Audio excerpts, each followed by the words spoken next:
السلام علیکم۔ سنہری فکرے یوٹیوب چینل میں خوش آمدید۔ اس ویڈیو میں آپ حضرت مجدد الافسانی کے اقوال زرعی ملاحظہ فرمائیں گے۔ ویڈیو دیکھنے سے پہلے اس چینل کو سبسکرائب کر دیں اور بیل آئیکن کو دبا دیں۔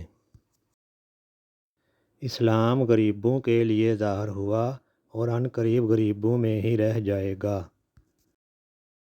جس نے دولت مند کی تواضع اس کی دولت مندی کے سبب کی، اس نے دو حصہ دین برباد کر ڈالا۔ اہل اللہ کو تجارت اور خرید و فروخت بھی ذکر اللہ سے غافل نہیں کرتی۔ دولت مند ہر پیغمبر کو جھٹلاتے رہے اور غریب مسکین ہی ان کی تسکین کرتے رہے ہیں۔